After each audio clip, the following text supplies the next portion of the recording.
3, 4, 1, 2, ya itu namanya tetangga. Itu kita udah menjalankan enggak?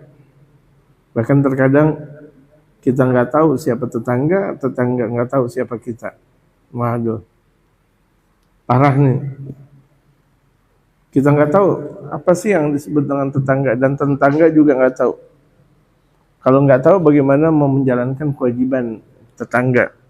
Nah ini juga banyak dosa orang yang nggak peduli kepada tetangga. Dia kerja, pulang, istirahat, ngaso, tidur, besok dia berangkat lagi kerja, kemudian sampai rumah dia ngaso, tidur dengan anak dan istrinya. Itu bagaikan kerbau. Kerbau seperti itu. Di pagi hari dia keluar dari kandang cari rumput. Anaknya ikut kadang, istrinya ikut kadang. Pulang sore masuk kandang lagi, tidur. Besok keluar begitu juga. Apakah sama antara manusia dengan kerbau? Kalau begitu jadinya sama. Apalagi yang hidup-hidup di perkomplekan, waduh, tidak bagus banget. Kecuali kalau dalam perkomplekan itu diatur tata bertetangga, bagus. Mau di komplek atau di perumahan atau di masyarakat umum atau mana saja, kalau nggak saling mengenal tetangga itu tidak bagus. Jadi sesama tetangga itu ada kewajiban. Kewajiban. Tadi yang saya katakan, siapa itu tetangga?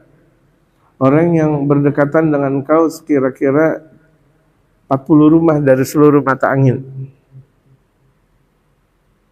Kan dalam sabda Rasulullah, barang siapa yang beriman kepada Allah dan hari kiamat, maka muliakan tetangga. Man kana yu'minu billahi wal yawmil akhir falyukrim jarah. Barang siapa yang beriman kepada Allah dan Rasulnya, maka muliakan tetangganya. Kita nggak tahu siapa tetangga. Bahkan juga tadi saya katakan, tetangga juga nggak tahu siapa kita. Astagfirullahaladzim. Jadi ada dosa tuh kalau kita nggak menjalankan hak-hak kebertetanggaan. Dia sholat, dia zakat. Yang dia zakati, orang mana tahu. Yang dia sedekahi, orang mana tahu. Padahal tetangganya ada. Astagfirullahaladzim. Tetangganya ada panti asuhan. Dia ambil panti asuhan dari mana tahu. Ini banyak terjadi. Di tetangganya ada panti asuhan. Anak yatim, jompo. Boro-boro dia kasih, yang dia kasih dari orang yang jauh tahu. Di tetangganya itu ada masjid, ada musala, ada majelis alim. Bukan dia dahulukan, malah dia mendahulukan masjid, musala yang di mana tahu. Ini nggak benar. Nggak boleh seperti itu. Ada hak-hak kebertetanggaan. Jadi kalau misalnya 40 dari seluruh arah mata angin, berarti kan luas cakupan tetangga. Itu yang namanya tetangga. Untuk kita terkadang yang di depan rumah kita nggak tahu. Karena hidupnya itu sendiri diri udah. Gitu. Kalau enggak kelompoknya sesama kaya atau sesama pejabat, udah. Jadi dia lebih kepada kelompoknya masing-masing. Padahal hidupnya bertetangga. Sampai dia nggak tahu tetangganya yang ada di depannya, yang ada di sampingnya, dia nggak tahu. Gitu. Untung di sebagian tempat masih ada masjid, tempat untuk komunikasi, mushola, majelis alim. Jadi asy'abatu sabi'atu sittuna, cabang yang ke-67, ikramul jar, menghormati tetangga. Qala ta'ala, Allah berfirman, wa bil walidaini ihsana, dan lakukan kebaikan kepada kedua orang tua. Wa bizil qurba wal yatama, kepada kerabat dan kepada anak yatim, wal masakin, dan orang-orang miskin. Kewajiban kita melakukan kebaikan kepada kedua orang tua.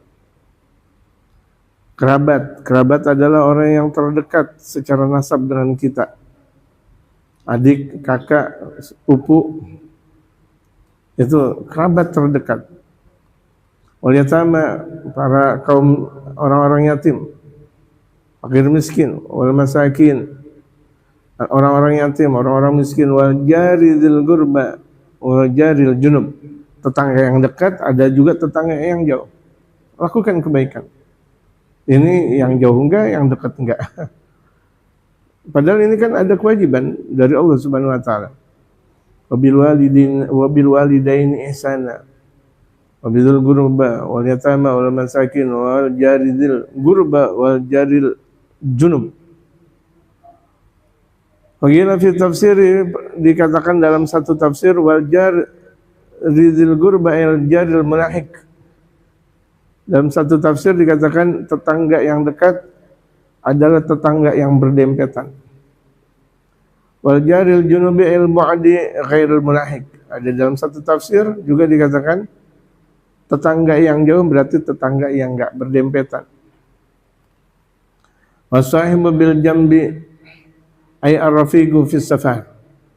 Nah, teman dekat apa maksudnya? Itu ar-rafiqu fis safar, teman dalam satu perjalanan.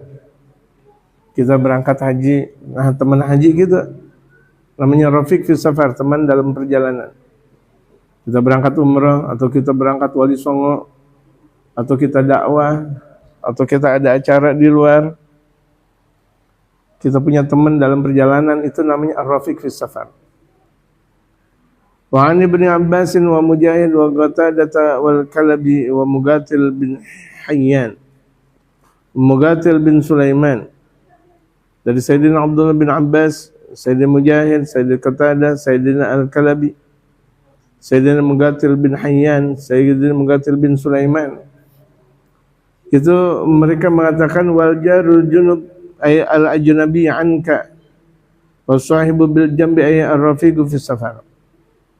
Al-jarul junub itu tetangga yang jauh adalah orang asing, dikatakan oleh mereka tuh dalam tafsirannya.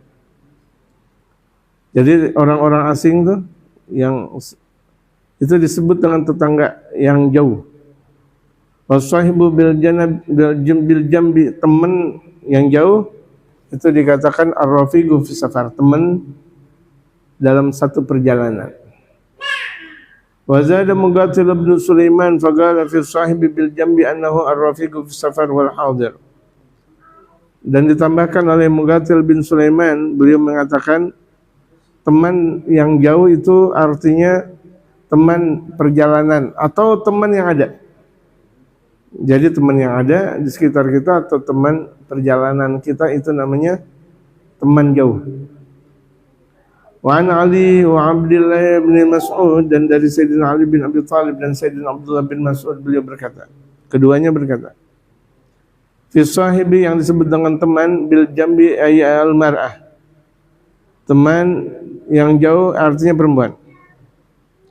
Wan Sa'id bin Jubair annahu ar-rafiqus salih, dan dari Sayyidina Sa'id bin Jubair bahwa teman yang jauh itu adalah teman yang saleh. Wa dzalika bil ihsani ilaihi bil bishri wa talaqatil wajhi, melakukan kebaikan kepada itu semuanya bil bishri, dengan berita gembira. Jadi kalau kita punya tetangga, punya kerabat, yatim, miskin, orang yang dekat maupun orang yang jauh, kita kasih berita bahagia. Jangan nyakitin tetangga, jangan nyakitin yang sebagaimana telah disebutkan. Wa talaqatil wajhi, mukanya itu ramah. Sama tetangga ramah, sama teman ramah, sama kerabat ramah, sama yatim, orang miskin ramah. Wa irsalit ta'ami ilaih, dan juga ngirimin makanan, jangan pelit. Ini sama tetangga enggak saling ngirimin makanan, boro-boro ngirimin makanan. Saya sering katakan, jalanannya aja sepi. Dalam rumahnya sih terang, tapi kalau di luar rumah dia punya jalan sepi atau enggak ada lampu sama sekali. Padahal itu adalah hak bertetangga.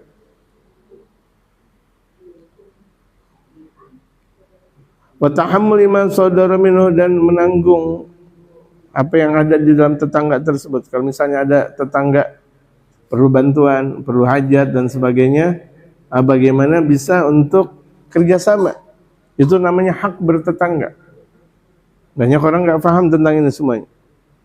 Falam yaqdir ala dzalika falyakfi an adha. Kalau misal falyakfi an adha, kalau tidak mampu untuk menjalankan ketetanggaan tersebut, nggak bisa ngasih makan, nggak bisa ngasih senyum, nggak bisa ngobrol, ya udah jangan sakiti tetangga.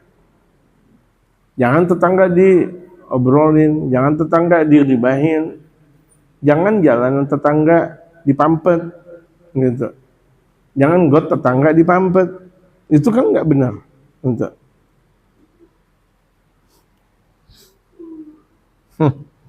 Pernah satu waktu ketika majelis taklim kita masih sebelah sana, di depan majelis taklim selalu banjir. Pas saya lihat habis subuh, ada apa namanya, ada tanceleban gitu, yang sekira-kira sampah nggak bisa lewat. Saya panggil tuh tukangnya, sini ente. Ente disuruh? Iya Pak Ustadz, saya disuruh. Ente disuruh ngebunuh anak, ente mau? Ente disuruh untuk ini majelis, aliran ketetanggaan. Ente ditutup dengan paku gitu, gede gitu. Sekira-kira jalanan majelis airnya itu nggak bisa. Astagfirullah. Bongkar sekarang, saya bilang. Bongkar. Tapi walaupun saya marah, saya bikin majelis taklim pakai orang dia juga. Walaupun pada akhirnya mengecewakan saya. Di tengah perjalanan dia ganti orang. Ya, namanya tetangga. Kita jaga betul-betul, jaga kebertetanggaan. Bagaimana, Masya Allah, jalanan got ditutup pakai paku gede, kan nggak bisa jalan gitu. Dan memang ketika itu harus tegas sama tetangga tersebut. Sama tetangga itu saya tegas, sama tuh orang yang dikasih proyek saya tegas gitu. Alhamdulillah nggak ada masalah. Yang penting kita berada dalam jalan kebenaran. Jangan kita ditaruh paku dan sebagainya, kita diam melompong, nggak bisa.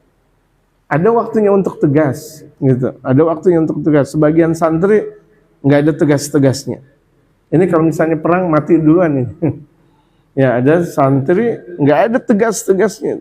Kalau perang mati duluan. Yang belum tentu matinya dalam keadaan husnul khatimah. Perang itu penuh dengan gegap gembita, nggak ada perang. Allahu Akbar, Allahu Akbar dengan tenaga, ya Hayyu ya Qayyum. Jadi ada waktunya bersuara, ada waktunya tidak bersuara.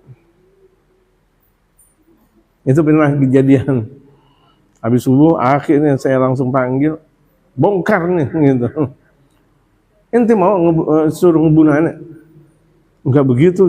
Ini ente tahu ini enggak jalan umum? Tahu, bongkar sekarang langsung. Gitu. Masya Allah, nggak bisa.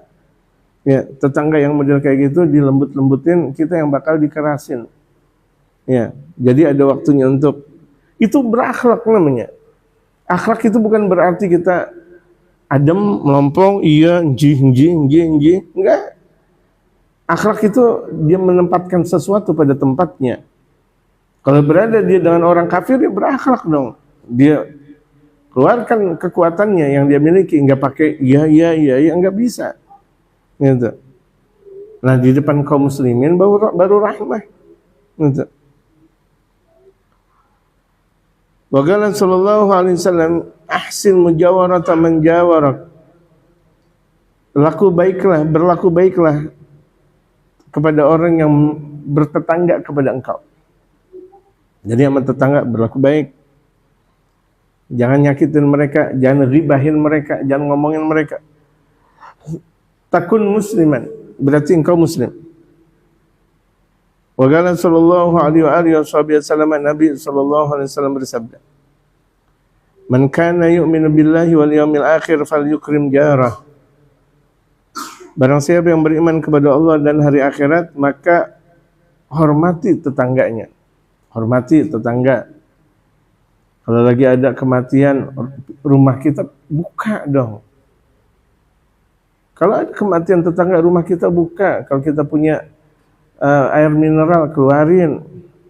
Jangan beragak sibuk kemudian keluar dan sebagainya. Kerja dan sebagainya. Kerja ada batasannya. Ya, ada tetangga meninggal, ada tetangga lagi kepayahan dan sebagainya, sakit dan sebagainya, bantu. Itu kewajiban sesama tetangga. Jangan masa bodoh sama tetangga. Atau ada tetangga perempuan masukin laki-laki di rumahnya atau di kamarnya, wajib kita peduli.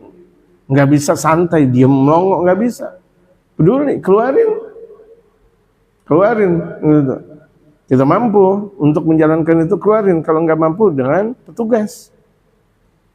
Bagusnya sih keluarin dengan diri kita, biar mereka tahu bahwa bertetangga itu ada kekuatan, ya. Atau laki masukin perempuan, yang perempuan belum dinikahi, wajib kita mempunyai aturan syariatul Islam yang wajib kita tetapkan. Atau ada tetangga main judi atau judi ayam dan sebagainya, nasihatin. Itu adalah perbuatan maksiat. Wa fihi aydan annal jara al-faqira yata'allaqu bi jarihi al-ghani yaumil qiyamah. Karena tetangga yang miskin bakal mempunyai ikatan dengan tetangga yang kaya nanti di hari kiamat. Nah loh. Jadi kalau misalnya ada tetangga miskin, nggak dipedulikan sama tetangga yang kaya, nanti ingat, tetangga yang kaya, dia mau masuk surga, ntar dulu, nggak ada pedulinya dia dengan orang kaya, nggak ada pedulinya dia dengan orang miskin. Jadi dianggap tuh hidup seakan hidup sendiri. Betul dia kerja dengan capeknya, tapi hasil yang dia kerjakan, yang dia dapat itu kan ada zakatnya namanya. Nggak dia lakukan semena-menanya dengan harta yang dia miliki. Ada zakatnya. Ada sedekahnya, untuk boro-boro sedekah kalau zakat aja tidak ditunaikan. Wa yaqulu ya Rabb sal hadza lima man'ani ma'rufah. Ya Rabb, ya Allah, ya Tuhanku, tanya dia. Apa yang mencegah dia untuk melakukan kebaikan? Apa yang mencegah dia untuk tidak memberi kepadaku? Ya Allah, tanya dia. Tanya kepada orang kaya. Akhirnya tuh orang kaya nggak mampu menjawab pertanyaan Allah Subhanahu wa taala. Nggak mampu menjawab pertanyaan Allah Subhanahu wa taala, walhasil neraka tempatnya. Wal jaru man bainaka wa bainahu duna 40 daran min ayyi janibin kadza afadahu Suhaimi. Yang disebut dengan tetangga siapa? Yaitu orang yang di antara engkau dan dia kurang lebih 40 rumah dari seluruh posisi. Ini tengah-tengah rumah kita. Semua tuh dari arah posisi sampai 40 itu namanya tetangga kita. Berarti kalau misalnya dari sini kemana? Bisa jadi ke belakang rumah sakit Sunyoto. Iya, ke Sunyoto, belakang Sunyoto, Nyoto. Kalau Sunyoto PKI. Ya, Sutoyo. Untuk. Kalau sono bisa jadi sampai kemana tuh ujung sana, jalanan. Apa namanya, flyover 40 tetangga namanya gitu. Masya Allah. Kalau Atos satu itu bisa jadi sampai tetangganya itu sampai orang yang ada di Mall Gandaria semuanya, ya kan 40 rumah. Nasihatin tuh yang ada di Mall Gandaria, kaum muslimin, taubatlah kalian kepada Allah, ini Ramadan. Oh, tetangga. Kalau nggak mampu seperti itu, berdakwah. Sekira-kira dakwah kita masuk ke mereka. Ada kita nulis surat, ada kita dakwah, atau misalnya kita pakai peci masuk ke mall. Itu kan dakwah. Ya, kita pakai peci, kita menjalankan sunnatul Rasul Muhammad SAW. Udah nggak dakwahin mereka masuk mall, udah kayak apaan tahu, udah kayak koboi udah. Udah kayak koboi. Bagaimana mau dakwah? Bagaimana mempeduli kepada tetangga? Wa qala Nabi sallallahu alaihi wasallam, Nabi sallallahu alaihi wasallam bersabda, "Man kana yu'minu billahi wal yawmil akhir falyukrim jarah." Barang siapa yang beriman kepada Allah dan hari akhirat, maka muliakan tetangganya. Ya. Jadi muliakan tetangga. Jadi kalau misalnya kita bertetangga, hormati tetangga. Kalau sekira-kira kita masak duren, ya, kita masak duren, jangan biarkan anak kecil kita makan duren, enak banget. Walaupun kita punya anak kecil, jangan makan duren di luaran kalau kita nggak ngasih tetangga. Jadi makan di rumah. Jangan sampai menyakiti dengan bau duren. Kasihan banget tuh anak kecil yang lain, enak banget ngelihat anak kita makan. Walaupun tuh anak kita masih kecil, tetap nggak boleh makan di luar kalau kita nggak mau ngasih kepada tetangga. Keciuman doang, bau duren, asik. Apalagi pakai kincak duren, nggak ngasih lagi. Udah kincak duren baunya satu kampung, dia nggak ngasih lagi, la ilaha illallah. Nyakitin tetangga namanya tuh. Jadi kalau misalnya kira-kira kita nggak mampu ngasih sama tetangga, ya udah makan yang enak, yang santai-santai aja. Makan yang santai-santai aja, atau masak yang santai-santai. Jangan sampai keciuman dahsyat. Andai kan keciuman, boleh. Tapi kasih tetangga satu mangkok tuh kincak duren. Otomatis kincak duren sama apa? Sama nasi, sama nasi ketan. Zaman sekarang dirubah. Kincak duren dengan roti, ada-ada aja. Zaman dulu biar kenyang, pakai roti, ya nggak kenyang jadinya. Ya, ketan nggak bisa digantikan dengan roti. Roti adalah roti, ketan adalah ketan. Ibarat zaman dulu tahlilan 7 hari 7 malam. Sekarang dirubah menjadi 3 hari 3 malam. Astagfirullah. Padahal keluarganya mampu. Ya, keluarganya mampu dan kerabatnya banyak. Itu kan untuk doa buat orang yang meninggal dunia. Andai kan dia nggak mampu undang kepada orang lain, keluarganya tetap melakukan. Kalau perlu 40 hari 40 malam. Zaman dulu banyak sekali orang baca khatam Quran di kuburan maksudnya. Ini boro-boro. Sepi sekali, luar biasa. Zaman dulu ramai, apalagi di Ramadan. Di Ramadan itu dia ada dekat musola kuburan, mobil khusus tuh musola dekat kuburan. Ada kan di musola sebelum tuh jenazah dikuburkan biasa atau terakhir disolatkan tuh di musola yang dekat kuburan. Baca Quran dan sebagainya. Zaman sekarang sepi, senyap kuburan, benar-benar kuburan pada tempatnya. Zaman dulu orang meninggal dunia ada 40 hari 40 malam, dia kaya, baca khatam Quran, dia kaya, masya Allah. Ini zaman sekarang orang miskin emang nggak bisa mungkin, orang kaya, masya Allah, pelitnya luar biasa. Udah gitu ngadain tahlilan, malam pertama air mineral, malam kedua kacang, malam ketiga kue bolu. Astagfirullahaladzim. Sepelit-pelitnya orang, dan itu banyak sekali. Bukan untuk bagaimana tetangga, tidak, tapi hormati tetangga yang datang. Kecuali kalau dia miskin, justru selayaknya tetangga yang ada sekitarnya membantu dia. Ini kaya, masya Allah, warisannya miliaran, puluhan miliar, rumahnya bergedong, masya Allah, kamar mandi aja mencilak, kamar mandinya mencilak. Tapi pelitnya si raja pelit. Pelitnya si raja pelit. Masuk surga enggak?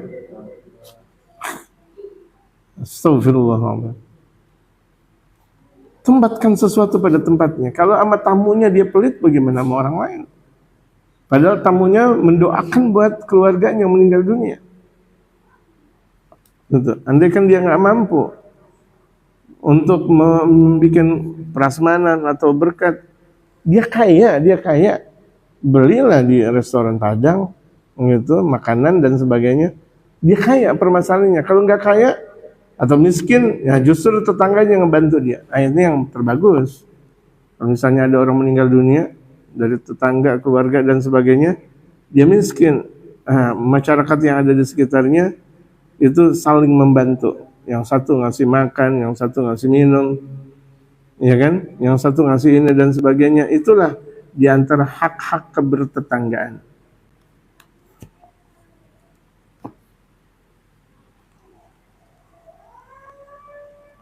Wallahu a'lam. Fatihah. Hadratin Nabi al-Fatih.